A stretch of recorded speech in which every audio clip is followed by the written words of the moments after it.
What I'd like to do is kick it off by starting out and introducing our panelists. Thank you so much for coming and providing your expertise tonight. For the audience, a little bit of background for each of the panelists. Christy Buck at the far end of the table is the executive director of the Community Mental Health Foundation, and she's worked in mental health for nearly 30 years, which is a tremendous gift to the community.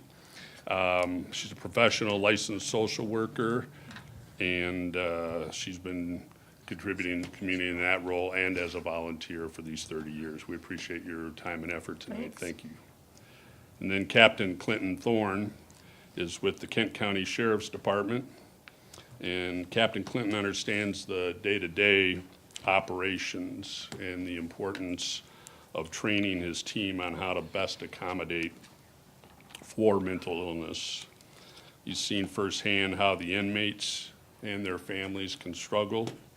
He's interested and prepared to learn more about the mental health court program and is a valuable contributor to this conversation. Thank you, Captain Clinton, for attending. Ruth Sprague, who is the Director of Long-Term Care at Network 180, which is an organization that you all probably are familiar with, connects individuals and their families to services for mental illness, substance use disorders, or developmental disabilities.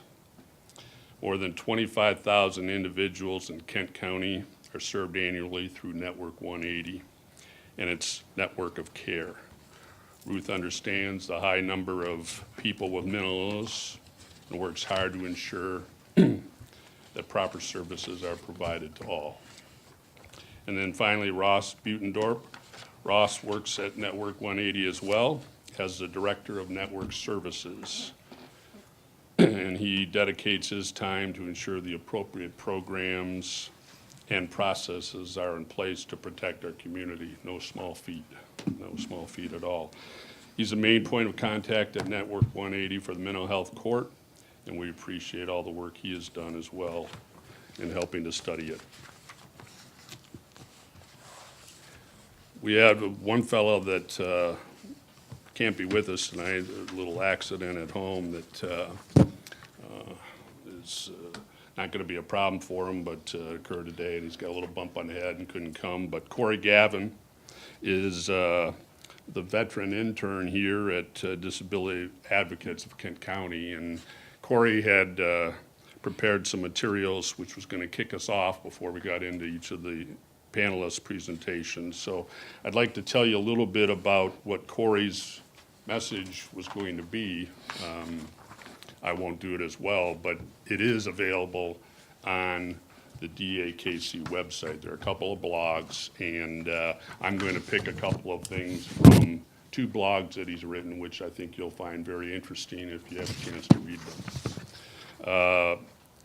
Corey talks about, first of all, as a disabled veteran with post-traumatic stress disorder, some of the experiences he's had, and he talks about going through the traditional court system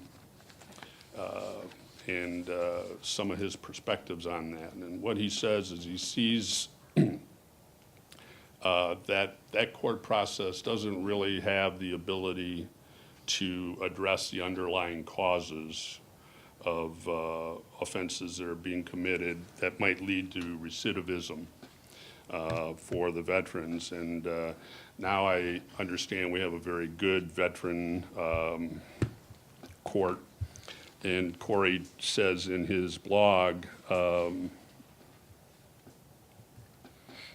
that the Kent County Veterans Treatment Court steps in for qualifying veterans at the initial detention phase of the process and focuses on treatment and rehabilitation rather than incarceration and release. So he is obviously an advocate for not only that court, but that court is a good model for the mental health court. He also, in his second blog, provides us with some statistics that are kind of disturbing in their aggregate. And he says, according to 2006 Bureau of Justice Statistics, a special report, that half of all prison and jail inmates had a mental health problem. 56% in state prisons and 45% in federal prisons, 64% in local jails. He said this is statistically significant when taking into account that according to Centers for Disease Control and Prevention Mental Illness Surveillance Report, only 25% of the U.S. population has a mental illness. So what we're seeing in the prisons is more than double that in most instances. Obviously something, an opportunity there. So Corey was going to convey that much more eloquently than me reading it, but I think it's a good point for us to kick off from, and then hear from our panelists and get into some discussion of the issues. So with that, if Christy, you would start us off, that'd be terrific. It's great to be here this evening. My name is Christy Buck again, and I'm from the Mental Health Foundation of West Michigan, so not the community world. Anyway, the mission of the foundation is actually to increase awareness regarding mental health disorders. So part of my job is to go out into the community and raise awareness. And so 30 years, Holly and I started working together. She's right here. So I actually was hired 31 years ago. Thank you, Holly. And I'm still doing what I was doing 31 years ago, and that really is increasing awareness and decreasing stigma. So 31 years ago was about the time that deinstitutionalization was happening, where, yes, state hospitals were closing down, and people that had spent numerous years in these state institutions were being let out back into the community. So at that time, there was a flood of folks coming out of the hospital, and we were providing great care over at Transitions, where we were running a day program. But a lot of folks were released from the hospitals and didn't have family members waiting with them with open arms. They didn't understand the illness, and for a lot of folks, their parents were deceased, their spouses were deceased, people had moved away. And so hence a lot of the creation of great service providers was started, and even community mental health services. So now, what we're looking at is all the research and the data is showing that mental health disorders, the onset, 50% of the onset of mental health disorders comes on by the age of 14 years old, and 75% by the age of 24 years old. So we have an opportunity by increasing awareness and getting folks help earlier in their lives. Maybe we can be a force that would help people not go untreated. And so what we know is, what's disturbing is that mental illnesses left untreated can lead to one of the biggest social concerns, and that is homelessness, job loss, dropping out in school, being arrested, homicide, and then even possible suicide. So one thing that we're working hard on is getting as much information out now to people in general. And so the programs that the Mental Health Foundation has created are programs that, yes, go into schools, but in addition, they are programs that go out into companies, into churches, to organizations, to increase awareness so people understand what does the onset of a mental health disorder look like.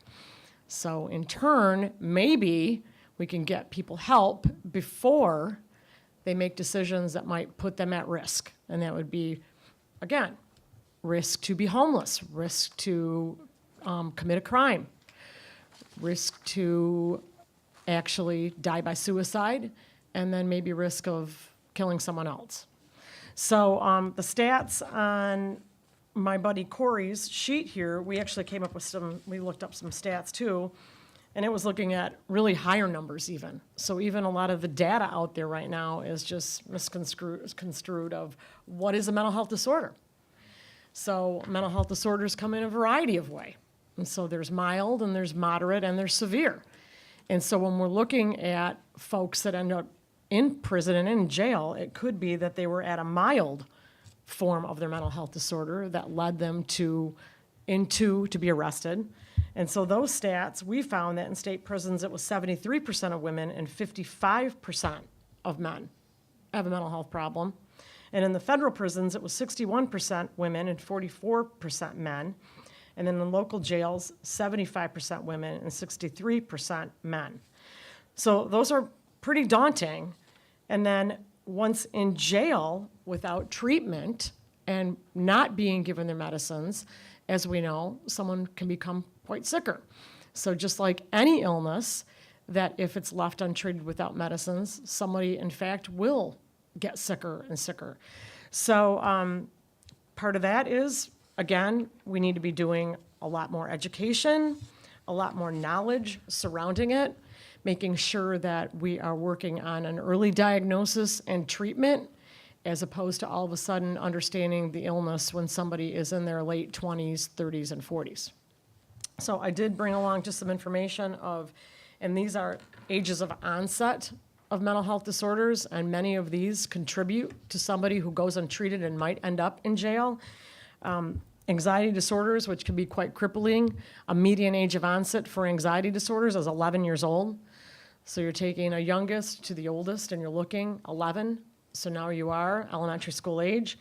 Depression, the median age of onset for that is 32 years old, because older adults, someone who is 80 can actually experience depression as an illness in their 80s when they all of a sudden are facing things that could lead to depression. Bipolar disorder, the median age of onset is 25 years old. And so we know that many times bipolar disorder, when people are unmedicated, they can be taking risks. Someone with bipolar disorder without their medicines, yes, they can have severe mood swings, and obviously in that manic phase can be quite at risk. So a person with bipolar disorder without their medicines, quite at risk for being a victim of crime, but also being involved in crimes. The median age of onset for schizophrenia is 23. The median age of onset for substance use disorder is 20. People sometimes say, well, I would have thought it was a high school age. But when it becomes a disorder is when it actually is interrupting their life, engaging in satisfying relationships, going to work, school, and carrying out daily activities. So I actually was also asked to talk about stats of typical path of mental illness to homelessness. And we know that 1/3 of those who are chronically homeless have a mental health disorder that is not getting treatment. So 2/3 of the homeless population, yes, they may indeed have gotten there because of their mental health disorder, and that goes along with stigma, again, not getting help at the onset, as opposed to all of a sudden, I've lost everything and I'm homeless. How did you get there? I lost my job, I lost my family, I got a divorce. Okay. In addition, how does that have to deal with incarceration? Many times, people on the streets are misunderstood, and their mental health disorder is misunderstood, and we might be shying away, and they might be the first people to report crimes on, when in fact maybe they are the victims. Again, removing meds from inmates is cruel and inhumane, especially when we know that medication is needed in order to resume normal activities and recover from a mental health disorder. So it's unfair, and it's definitely something that I'm an advocate for. Those are daunting statistics. Yep. Before we move on, I just want to give anybody a chance to write down a question at this moment while they're thinking of it, and then we'll move on to the next panelist, and that way we can move back to Christy later on. Thanks. Okay. Next, Captain Thorne, if you give us a perspective, that'd be fabulous. My name is Captain Clint Thorne. I am the captain of the Kent County Correctional Facility. I've worked there over 23 years in a lot of different capacities. I was asked to kind of lay out our processes and our services that we have once somebody is in jail, because as Christy was talking about, these things lead up to it. But once they're there, now we have the criminal court part of it in play, and we as a jail are there to maintain custody of them until they are released or bond out.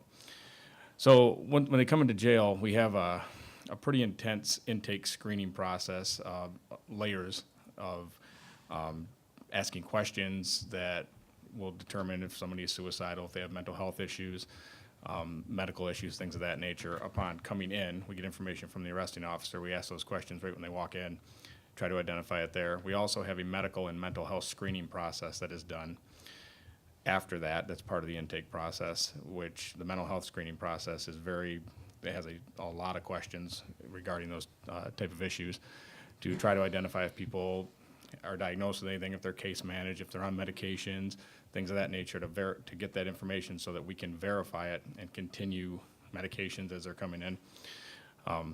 So that all happens in the intake process. If they've been in there before and we have history on them, we have notification type of things set up in our jail management system that will, when they come in the door, will say, oh, this person's been here before, they have a past mental health alert or something of that nature, or a suicide risk alert in the past, whatever the case may be. And off that history, a notification is generated, and we have on-site mental health clinicians that come and evaluate the people and see where they're at that moment, and help classification, work really close with classification to determine the best housing for them while they're there. Our medical department is very involved in it as well. Like I said, in the intake process is where we try to figure out if people are on meds or our case manager have these things, and the process to verify the meds and get them ordered starts right there. So we can have as small a gap in the treatment with medication if they need it, or if they're already on it. So we can get those ordered, get them available to them. One of the realities of things is some of the people don't want to take their medications, which can cause management concerns and stressors for the staff in there.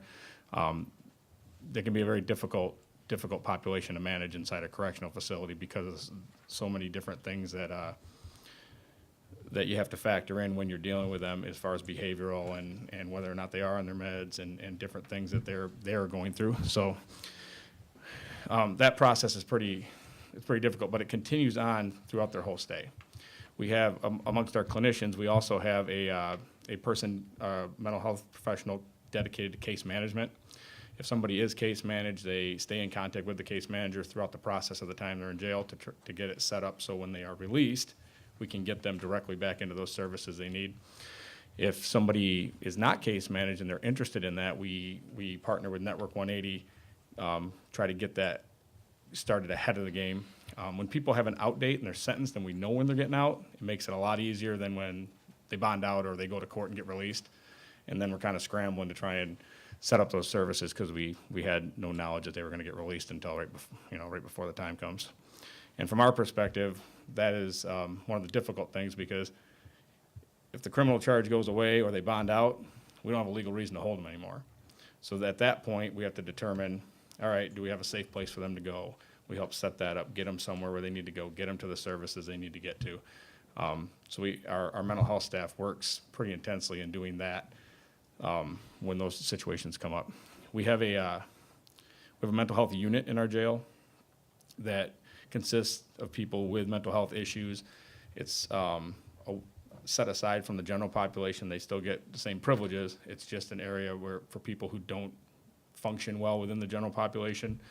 And our mental health staff frequents that regularly. They're in that area a lot, available to the inmates there, amongst the just going out and being available to the other inmates throughout the entire jail as well.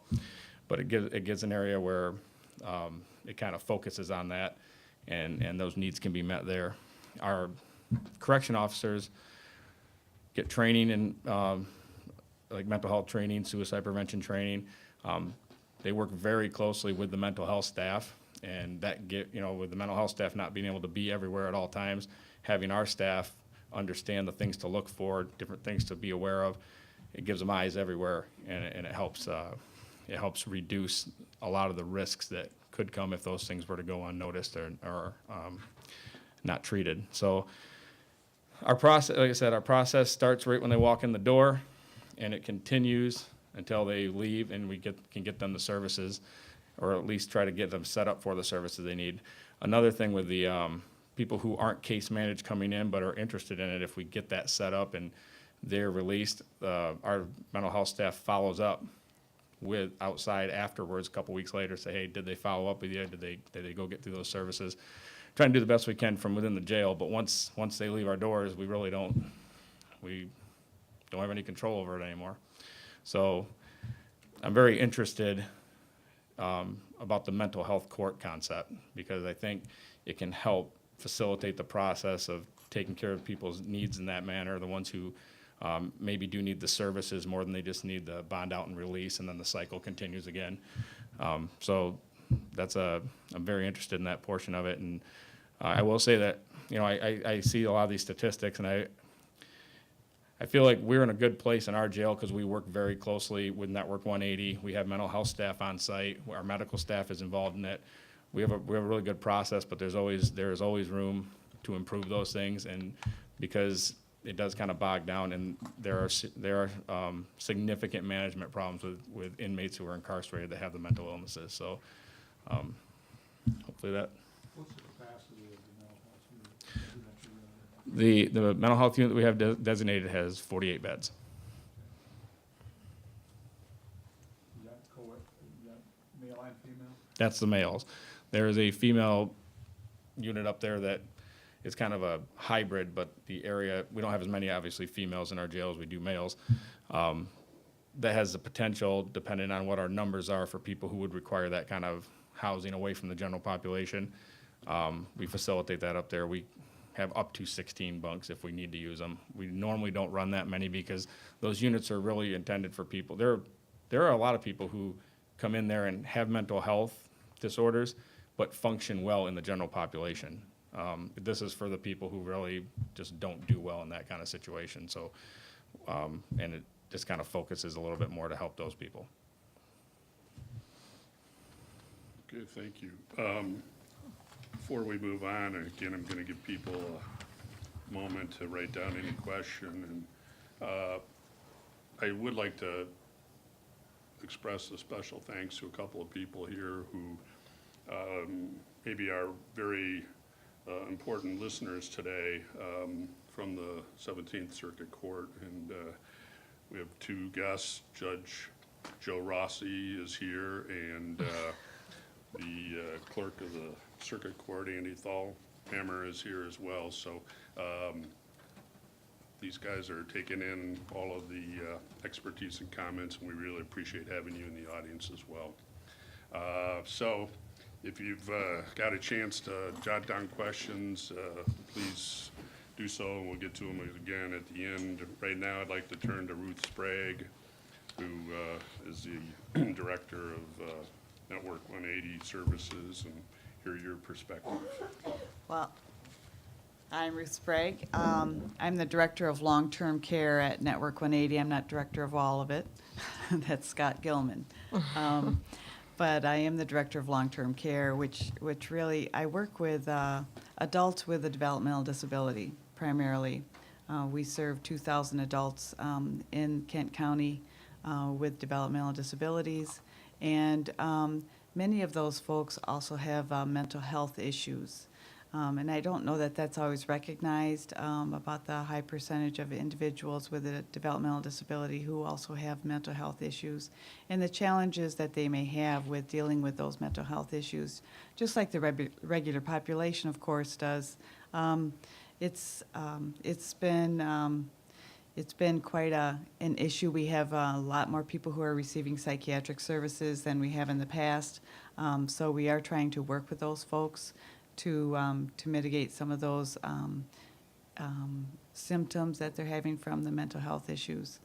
Like I said, we serve 2,000 people. Some of those people do end up in the jail periodically, and we work closely with the jail, with the jail diversion program, and to try to serve those folks as quickly as possible, and to work closely with the jail when those people are released from the jail so that they contact us immediately and let us know that we can have a supports coordinator there, we can have a case manager there, we can have someone that can help that person come back into the community, make sure that we have housing, we have services set up, and that coordination happens pretty smoothly in general.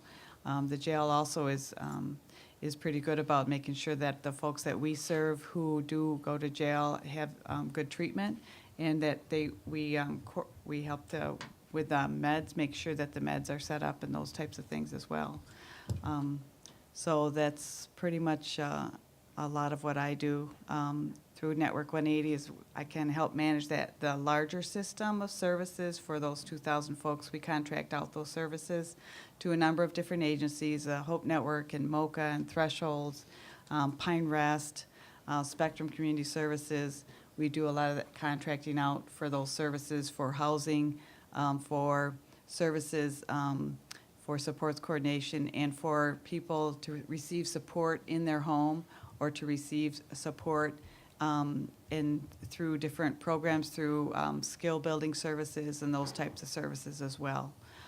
We also try to promote what we call self-determination and self-directed services so that people have control and over their life, and they can have control over their resources, and they can have a meaningful life in the community, promote community integration. I've been in this business for 40 years. I've started in 1976, and so I also saw that deinstitutionalization that Christy was talking about too. And so I think that the system that we have now I've seen so many people whose lives have improved because of their ability to live and work in the community and have those choices in life. Thank you. So you're kind of a continuum of care Yeah. advocate. Yes, yeah, we promote choice in the community for folks to live in the community as much as possible. Yeah. Okay. And Ross, I guess I might have twisted a little bit of your duties up Oh, that's together okay. here. But Ross and I are co-workers. you're doing the directing of network services. So are you more of a tactical person in carrying these programs out, or what? If you'd kind of explain to us how your role fits in. Kind of jack of all, whatever Ruth wants me to do. Yeah. No, so I'm in charge of, so for individuals or programs for substance use disorder treatment and mental health treatment, so on the adult side, whereas Ruth is for the developmental disability population. So that's the difference. We're really kind of doing the same thing. Okay. Yeah.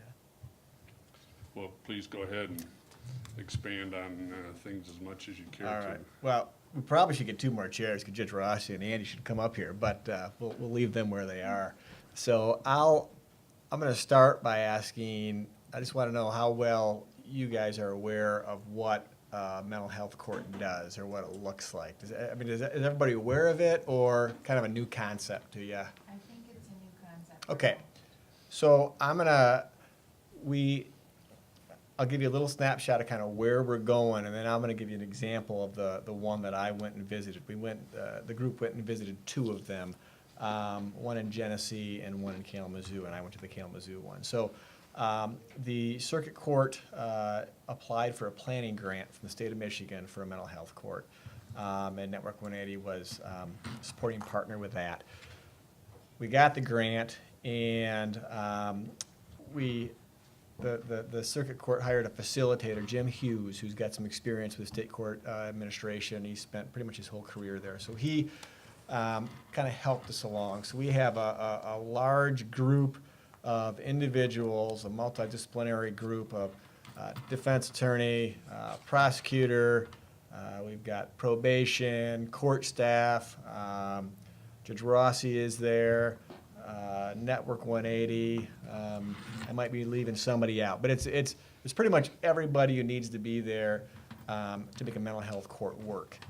So now let me give you an example of what a mental health court is or does. So they're typically referred to as a problem-solving court, whereas most of the time you break the law, you go to jail and see Clint, you go and see a judge, you're sentenced, you got a defense attorney, probably all that good stuff.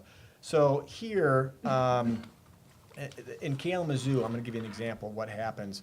So this is really, again, it's a partnership with behavioral health, prosecution, the court, the defense attorney, because they all work together. And so what happens there is somebody is typically, they're arrested, and at some point we make a determination this person would be a great fit for mental health court.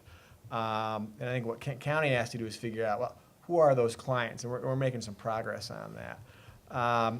Once they say, yep, that person's a good candidate, then they get that permission to go talk with that client. It's all voluntary. So none of this is, you're not court ordered into this. Normally there's a carrot. So for instance, I'm going to make some generalizations. But so if you're have been arrested and charged with a misdemeanor, if you complete the mental health court program, which could be a year and a half, or 2 years, you won't, the misdemeanor will be wiped away. And I'm not probably using all the correct legal terms, so forgive me for that. If you have a felony, many times it's pled down to a misdemeanor. So there are some benefits and carrots for these individuals, and especially if it's your first felony, because if you can lower that, then it's much easier to get housing, work. There's a lot of stuff that can impact that individual's life. So once they enter the court, now they have to make sure that they're adhering to their treatment plan. And so that's where in the court, at first, there's usually stages. So there's like 3 stages. The first stage is the more intensive one, and the individual is typically coming to the court, talking with the judge, talking with mental health in regards to how they're doing. How is their treatment progressing? Or it may be, hey, you're not really adhering to your treatment plan. And so what we saw at Kalamazoo was they all meet before court. And so it's behavioral health, it is the judge, prosecutor, and defense attorney, and they're all presented these cases, how that person's doing, what they think would be next steps. And so what we saw is individuals who were doing fantastic, and some people were graduating who were homeless, they have a serious mental illness, and they also, about Kalamazoo, I want to say, it felt like 70% of those individuals also had a co-occurring substance use disorder. So one of the comments was, is this a drug court? So I mean, these are people who are pretty complicated, which is why they keep being arrested and whatnot. And so from that, the judge then kind of takes that recommendation, and then he's really talking with those individuals. It's a conversation. The behavioral health staff are there, and that individual's case manager or supports coordinator is there as well in court. So it's a like I said, it's a problem-solving court. So they're working through it. I mean, there was a great, honest discussion of a guy who was dirty for, I don't know what, if it was marijuana or other drugs. And they just had a frank conversation about the last time that I imposed a sanction on you, you adhered to your treatment plan for 3 or 4 months. I think I'm going to have to do that. Do you understand what I'm saying? And so it was just the persons were treated like human beings with respect and dignity, and you could really see that. We even had an individual who needed to be taken to the hospital. So it's just a way that we treat individuals, I think, and you can get them out of jail, but there are consequences too. And so we have to figure out what type of client does this work for. Somebody who has an issue with med compliance, this is a great type of a program for them. An individual has a significant personality disorder, that might not be the right program. So we'll have to figure that out. Let me kind of get to where Kent County's going. So Kent County now has applied to SCAO, the State Court Administrator's Office, for funding for a mental health court. And our group is meeting, I missed the first meeting, but I've been to every other one. So we're trying to figure out, so how does this work in Kent County? So Kalamazoo does it, Genesee does it, a lot of people do it, but how's it gonna work in our county? And so we don't have everything worked out. We know that, 17th Circuit Court's gonna be running it.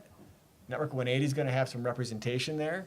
Our providers of the individuals who are selected most likely will be there. I know that the prosecution's fully on board, and they're really looking at felonies. And there's some good research and rationale for that. With felonies, like I said before, you assist an individual to continue to get treatment, and maybe they won't end up with a felony at the end of the day. There's also some research that you get better outcomes when you are working with individuals with felonies.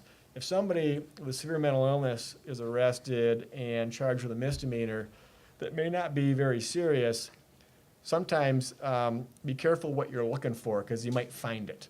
And so now that you start drug testing these individuals and monitoring them, sometimes they end up spending more time in jail than less. And so we're trying to figure out where's the biggest impact for our community and for these individuals. And so that's kind of where we're going. I think I already said the co-occurring part of that. I think that's kind of where we are. It's a real fluid process. We're now it's down to the nuts and bolts of, okay, how do we identify people? We have really good information. We have I don't want to call it a pilot, but we get funding from the state right now for jail mental health. So I work with Captain Thorne, and we've got great data on, say, the number of individuals who come into the Kent County Jail. Every year, between 1,000 and 1,100 individuals who are developmentally disabled or has a mental illness, a severe mental illness diagnosis. About half of the people with a mental health issue are in case management services with Network 180, and about half are not. They got a diagnosis. I don't know if they're severe, but they're not in our services. And then probably every month we get between 4 and 8 individuals with a developmental disability. The one thing that I'm gonna go off script.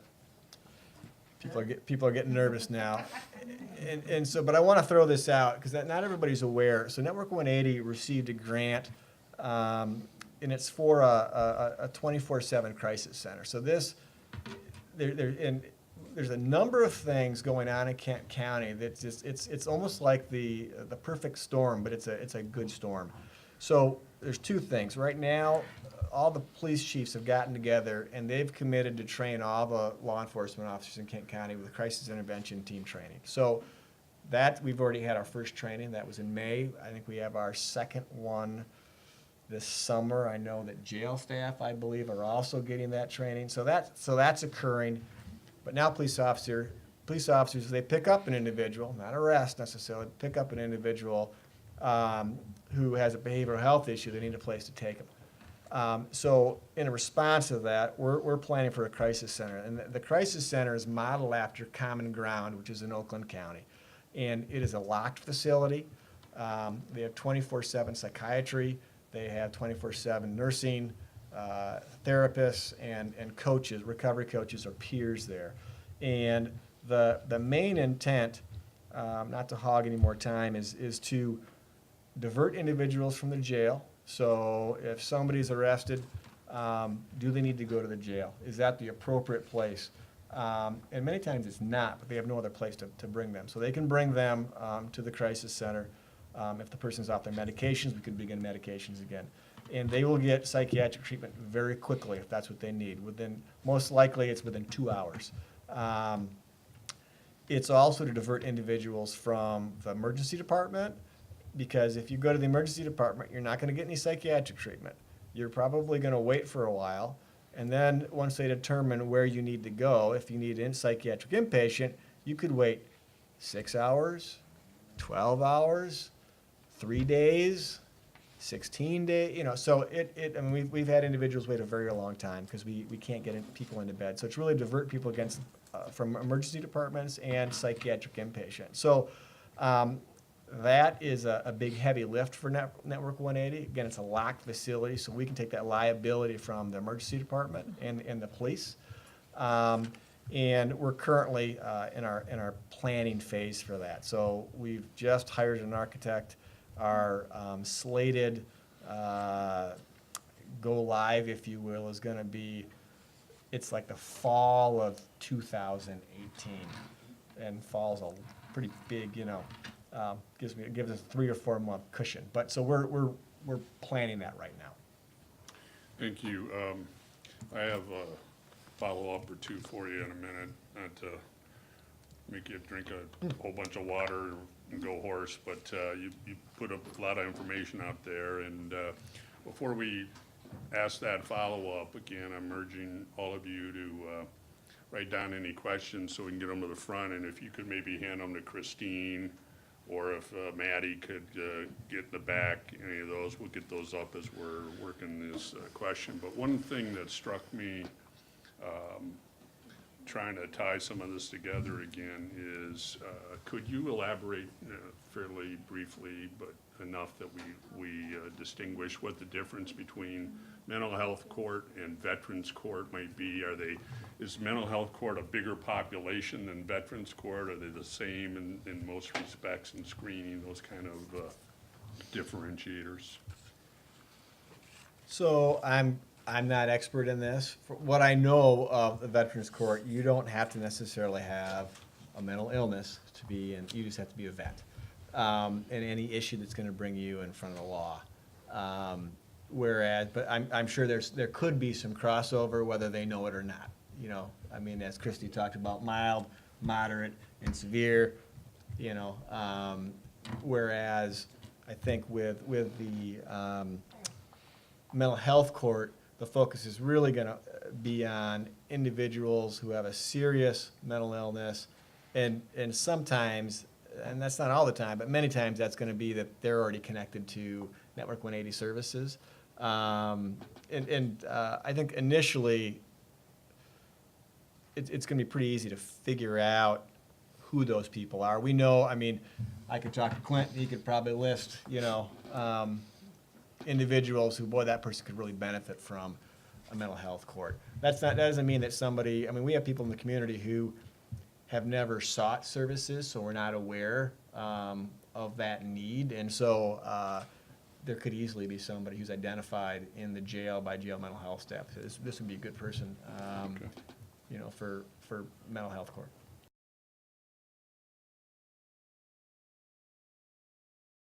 Typically, that money is for the court, and there is some money for services, but mainly those services are already being paid for in the community, typically by Network 180. And it really focuses on Kent County clients, and being in the caseload. I know that we've talked about around 45 or 50. So it'll be probably pretty easy to fill that caseload initially, I would assume. So this, at this point, is not government funded? No, it's not funded right now at all, except for the Right. planning grant, and we're Right. hoping that we get the state court administrators, the grant from them. So, I know that during the summer, we'll probably hear, late summer, that we're funded. We're beginning the planning process right now. So every 2 weeks, we're getting together as a group, and, bringing our homework that we've completed. So you'll know, because we'll probably send a mass email out, just letting people know that this is going. So organizations, Yeah, you know what, we're gonna have to figure out how that, they have to, you don't wanna just put somebody in the mental health court just because you think it would benefit them. They have to be arrested for something. Yeah, So, right. we don't tell them to go, knock off some shop or something, okay? right. But yes, But we'll, we may have a consumer that may be right. going in that process. yeah, and so, so I'm just gonna say how Kalamazoo does it. So if somebody gets arrested, it could be a parent, it could be a guardian, it could be jail staff, CMH staff, it could be disability advocate, it could be anybody saying, hey, Ross just got arrested. He's in services. I think he'd be a really good candidate. And then we'll consider it. Now, it's not, it might not always work out, but yes, we have to figure out, it has to be, what kind of offense and those types of things. But yes, that's one of those things when we provide information to the community, kind of to how you can have, an individual considered for the court. Let me ask a question from an audience member then. This is sort of a advocacy focus, what if for anybody on the panel or all of you. So it reads, it sounds like we have good programs, policies, and procedures, but in the community I often hear about a lack of resources. What grade would you give our federal, state, and local government in addressing the current need, and where should our advocacy be focused? So I think people are looking for, can they help in any way? If so, where do you want them to focus? We're all going to say have different answers. Why don't we go down the line I now? mean, mine Sure. would be early intervention and early treatment, recognizing this as a disorder that develops during adolescence. I would be an advocate for more schools to come up with programs that would focus on at-risk kids. There is lack of funding. They're going to cut drastically, reduce funding for after-school programs. I just did a mental health first aid class to 40 YMCA after-school program coordinators, and pretty amazing. So I would want to be proactive in trying to get to the core before they enter into the criminal justice system. Let's help them out to get services there. Now, once we get down the line, let's go, right? You're up. Well, I can echo that because, again, once they get involved in the criminal justice system, now we have to manage them. And so the crisis center idea, the getting ahead of the game, being proactive, trying to catch it early on before they get involved in the criminal justice system, obviously from my perspective at the sheriff's department and specifically in the jail, those are huge things. And the crisis center, for if law enforcement comes into contact with these people, they have a place they can take them if jail isn't the necessity. There's certain things that people will do, crimes that will be committed, that you don't have an option. They're violent crimes, they're going to have to go. But there's other lower level misdemeanor type things where I got nowhere else to take this person, they're knocking on our door, and there we sit. So the crisis center is great for that. Getting ahead of the game early on and being proactive can reduce so much of that. And I think that's just those services ahead of time before, instead of reacting, let's just be proactive. Because again, as a jail, once they're there, and we have to manage them. So, Thank you. Yep.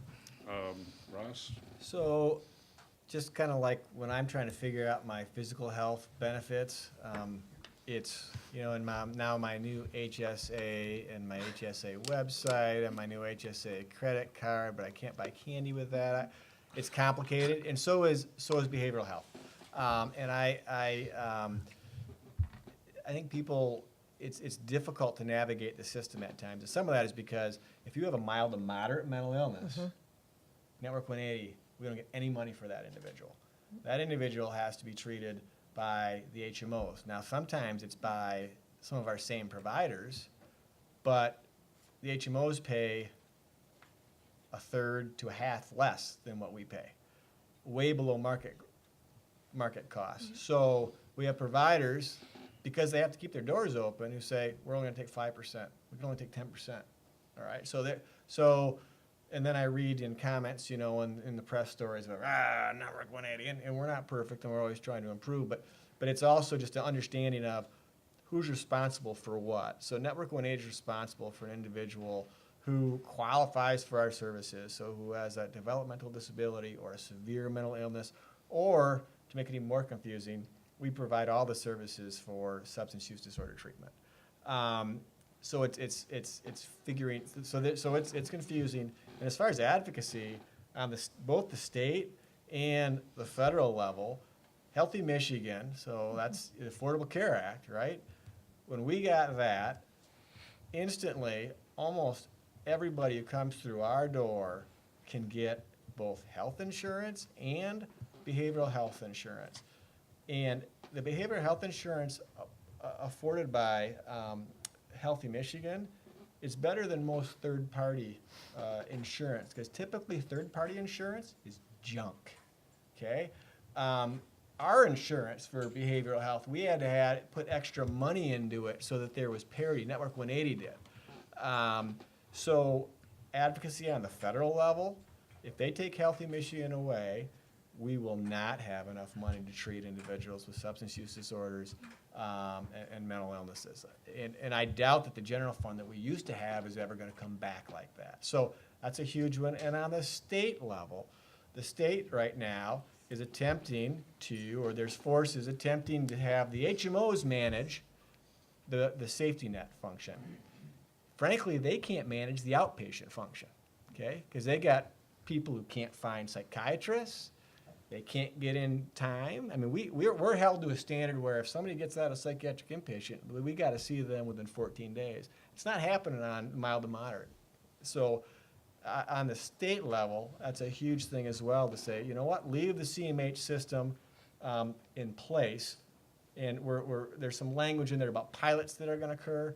And so you'll hear more about that. But that's one of those things where it's not all about saving dollars. It's about using those dollars and treating your loved ones or your community members. I might have stole a little bit of your thunder. No, that's okay. So one area that I think about advocacy is for advocating for direct care workers. We have, like I said, we serve 2,000 people just in developmental disabilities services, and we have about a good 1,500 direct care workers out there. Now, the minimum wage is $8.90 an hour right now, and we are barely above that. We can't afford to pay more to those direct care workers because we are not getting the Medicaid dollars from the state and federal government that we need in order to do that. So those direct care workers are the ones that are hands-on to the people that we serve, and they have the closest touch to those people that we serve, and we want to have them well-trained. We want good quality folks, but we can't raise those wages because, like at McDonald's, if they want to raise wages, they can raise the price of a hamburger, and so that they have more money coming in. The money that we have coming in is through Medicaid services, through the state and federal government, and we don't have increased money coming in, even though the wages are going up. So many people that are working in direct care workers, in the direct care field right now, are being underpaid. And so that's one area where I would really advocate for services. Thank you. I'm going to ask for more questions to keep coming forward, and I have some I'd like to read, but I'd also like to invite Judge Rossi and Andy Thalhammer near the end to offer any comment that you may wish to make after hearing these things, or any suggestions you wish to offer to us as well. So I will loop back to you near the end and ask you to comment if you wish. So there's courses offered, and I'm going to just leave with some information about the Mental Health Foundation. So one's called Mental Health First Aid, and that started back in 2001 here in the United. It was created in Australia in 2001, and then came to the United States following the Sandy Hook incident. And so what happened with Sandy Hook really began to raise awareness about a person who went untreated and committed a horrific act. And so the parents out in Connecticut really rode their legislators and said, we need mental health programming. So Mental Health First Aid is an 8-hour course, and it's taught by people who are trained. So the Mental Health Foundation has 3 that are trained. Network 180 has a host of folks, so they offer the course. So you can go on a Network 180 site, you can look on the Mental Health Foundation site. So that's one. 2, the Mental Health Foundation created an action plan, and that is really simplistic, and it's through Be Nice. And people say, oh, I'm just going to be nice and I'm going to change people's mental health. It's more than that.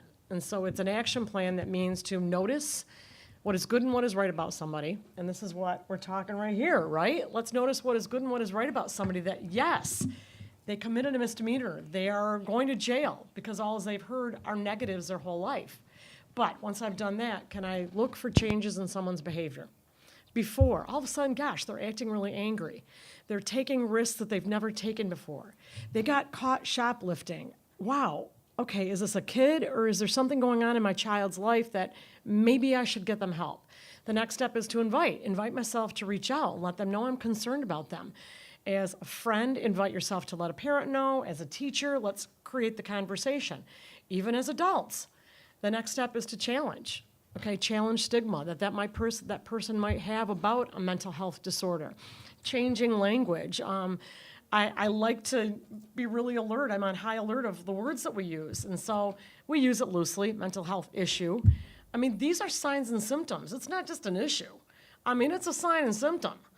I have issues all the time, but I do not have a mental health disorder. Okay, so in addition, the last one, I love it because it's empowerment. And it means to give someone the power by showing them that I have care and concern, and we have resources available. People want to help, but it has to happen, and I'm really passionate about it because of the data out here that is showing us that 50% of mental health disorders are diagnosed by the age of 14 years old. And there's now another study, it's called Dis.Is, and this is, anybody hear that? Okay, it's adverse childhood experiences. And so we need to look at the environment the kids are growing up in, right? Being raised by people who have been in the jail system, okay? That's an adverse childhood experience to be raised in a home like that. Can we work on helping these kids at that point make it? So, I'm an advocate for everything that we're talking about. We got it all. But I'm going to tell you that I go all over the west side of the state. We're in 7 counties right now, and Kent County rocks. I'm going to tell you. And they're open to trying new things. I am so excited about, thanks for letting the cat out of the bag, about the 24/7, right? But it's good stuff. So that's what I'm talking about. So I'm going to pass these cards out, and I challenge you to go home and take action and read what this actually means, the NICE. Yeah, so there's a survey, and it's called Adverse Childhood Experiences. Okay, and what they're looking at is the data that's been collected. Looking at adults, okay, so me, I'm an adult, right? I'm 55 years old. They're looking at folks' lives who struggled with mental health disorders, who utilized the system, who were part of the criminal justice system. And they're looking at their life embodiment. And they're seeing that, wow, these adverse experiences in their lives, right, led to some of these things that happened for them as adults. Okay? Whether I'm homeless, right? So I look back when I was a kid, was I raised in that environment? Was I raised by one parent? Were my parents divorced? I mean, all this data to show what are these experiences that kids are growing up in. So now what they want to do with that data is they want to help kids, okay? And we want to be empathetic to kids. So we've got a child who is being raised by her single parent mom who works 3 jobs. That is not typical. That is not. That is an adverse childhood experience. Why? Because the mom might not be home to make dinner. The mom, you know what I mean? They're functioning, you with me? But on the other hand, so the services that should be out there are, okay, kid's food basket. Awesome. Let's make sure that that kid has a meal at home. But now we're not going to just look at the kid that needs the meal. We're going to look at these things. And it's so awesome because we all know this. If I sat down, I saw an amazing movie. It was called Buried Above Ground. And it was all about, did you see that movie? It was about PTSD. And it really talked about these traumatic experiences, because PTSD is not just for veterans. Not be an adverse childhood experience necessarily. So that would be a mental health disorder that most likely she was probably struggling. By the age 24, she already was experiencing this illness because she's part of that 75%. She was going unmedicated, right? Right. Okay, so that also is part of this whole system too, is to remain diligent in stigma reduction, okay, that's my job in my world. I'm not with you. Sitting in jail, so she's been in jail Yep. a week, and they're all sitting here, what do we do with her? Yeah, where I was going with that is, through the court process, there will absolutely be an order for competency on that. If there's a belief that there is a chance that she was incompetent during the time of it, didn't understand what she was doing, or a criminal responsibility, that's another portion that can go into that. And that's a process that plays out where there's a forensic evaluation done on the person. It's determined, if they're determined to be incompetent, then they end up going to a state hospital, the Forensic Center for Psychiatry, Kalamazoo State Hospital, and they have a certain amount of time to determine, yes, she was competent, no, she wasn't. If she's not competent, then it goes back through the court system. A determination is made on the criminal side. If she is found to be incompetent, which would be, and not likely to be found competent within the time range for this criminal case, then it switches over to the probate court, I believe, at that point, and then it's managed through there where she is getting treatment through the state hospitals, and they are reporting back to the probate court, and the criminal part is done at that point. And it's just a matter of determining, because with a crime like that, there is safety to the community. She was going to attempt suicide. There's safety to herself. There's some factors there that come into play. So that's how the criminal process still has to go through that part, though. They have to do the competency. They have to figure out permanently incompetent, criminal responsibility, not guilty by reason of insanity. There's some different avenues that could happen. She could be found competent and have to go through the criminal process. It's all determined through that process. So that actually is good another thing information. our mental health staff in the jail also help facilitate, is getting the VA in to people to meet with them and get services set up. So that is another function that they actually do in there. What's that? Do they come in? Veterans? Yeah. Oh, yeah. From- Oh, yeah, the VA. Oh, yeah, they come in. Yeah. They'll reach out, because in their interactions with people, we absolutely get kite correspondence is how inmates ask for things in there. Yeah, I'm a veteran. I need to get hooked up with services, or in just the process of talking to our mental health staff who are frequenting the facility, they'll bring it up, they go back, they make contact with the VA. VA can come in, meet with them before they get out, go, hey, this is the setup for services, let's get you ready to go once you, there is, like with Medicaid and VA services, when you're incarcerated, yes, and that is absolutely a hurdle. So what we can do, though, is get them the contacts and the avenue to get those services once they get out. The direct from jail to there is always a little difficult, because when they go in, the services stop. Right. So, Now, So I'm gonna have to take some guesses here, right? So I don't know everything about that situation, but my assumption is that she's covered, she's mild to moderate. And just because you go you have to go to a psychiatric inpatient, 1 or 2 or 3 times, still doesn't mean that you have a severe mental illness. At some point it does, because it's really about how severely is your functioning impacted, right? So the way you're describing it to me, that's why I'm led to believe that she has a mild to moderate at that time. Because within case management, that's included, I mean, that's one of those state required things that we need to have somebody seen by a psychiatrist for the first 30 days of being in case management. So that's my guess. I don't know it for a fact. And so it's really trying to find, if you have a mild to moderate benefit, trying to find what provider will take me, what provider has good access to psychiatry, because there is, I mean, this isn't anybody's fault, but there is a definite crisis, if you will, or shortage of psychiatry for, Medicaid, Healthy Michigan clients. Thank you. Well, we're going to have to wrap it up here, but let's give our panelists a big round of applause. Thank you so much. And to the moderator. yes. And